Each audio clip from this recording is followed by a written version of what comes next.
सदस्यों के नाम थे, चच्चू के नाम क्यों नहीं था?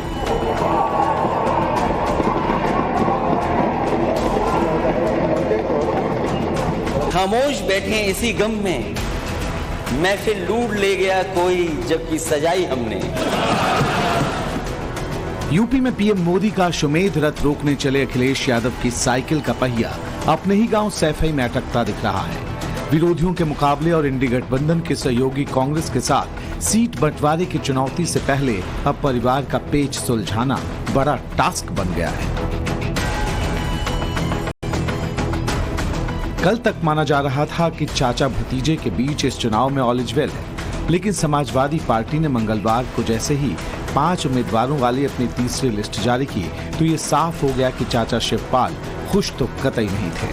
अब उन्हें खुश करने के लिए बदायूं से धर्मेंद्र यादव को दिया जा चुका टिकट वापस ले लिया गया है और ये सीट अखिलेश यादव ने चाचा शिवपाल यादव को सौंप दी है।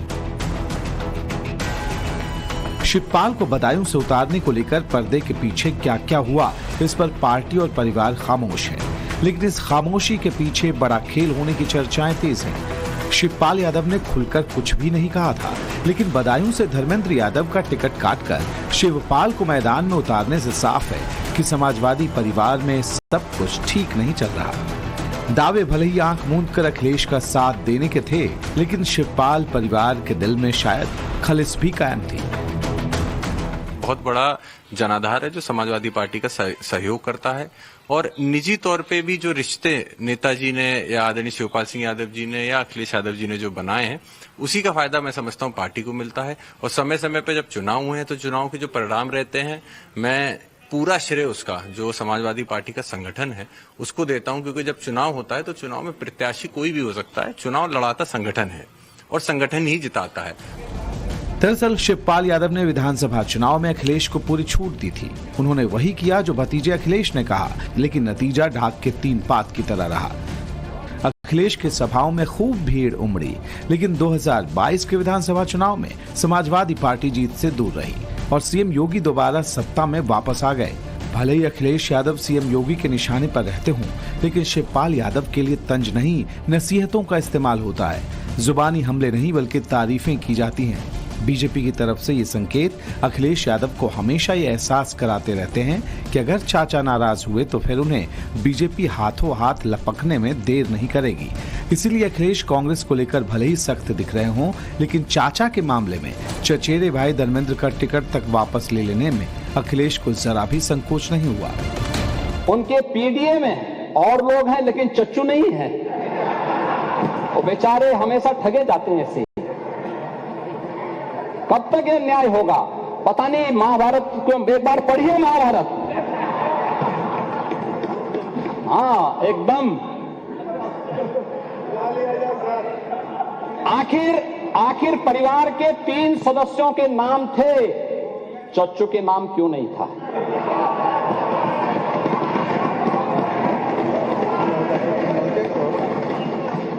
उनका भी नाम देते, वरिष्ठ नेता थे। बेचारा रगड़ते रगड़ते अपने को जो है पीडीए में है ही नहीं। समाजवादी पार्टी की तीसरी लिस्ट पर अगर निगाह डालें तो कैराना से इकरा हसन, बदायूं से शिवपाल सिंह यादव, बरेली से प्रवीण सिंह एरन, हमीरपुर से अजिंद्र सिंह राजपूत और वाराणसी से सुरेंद्र सिंह पटेल को टिकट दिया गया है। आप उस लिस्ट की बात नहीं कर रहे हैं जो लोकसभा की लिस्ट जारी हुआ, आप उसकी बात करिए। आप कहाँ छोटी छोटी बातें पढ़ते हैं। समाजवादी पार्टी ने हमेशा नेताजी के समय से पीडीए की बात करी है, पीडीए के लोगों को आगे लेके आए हैं और समाजवादी पार्टी की जो विचारधारा है वो यह नहीं है कि पीडीए तक ही सीमित है। हम अगड़ों को भी साथ लेके चले हैं, गरीबों को भी, और जो भी शोषित वर्ग है उन सबको लेके आगे चलते आए हैं, पीछे भी और चलते रहेंगे। समाजवादी पार्टी की इस तीसरी लिस्ट ने इंडी गठबंधन की पर्देदारी खत्म कर दी। अब तक समाजवादी पार्टी ने कुल 31 सीटों पर उम्मीदवारों का ऐलान कर दिया है। इनमें एक नहीं कई सीटें ऐसी हैं जिस पर कांग्रेस पार्टी की भी दावेदारी रही है, लेकिन अखिलेश की तरफ से अब साफ संकेत दे दिए गए हैं कि अगर सीट बंटवारे पर फाइनल फैसला लेने में कांग्रेस यूं ही देर करती रही और दोनों दलों में बातचीत आगे नहीं बढ़ी तो फिर अपनी तरफ से देर नहीं करेंगे और अपने उम्मीदवार उतारकर तमाम सीटों पर चुनावी रणभेरी बजा देंगे।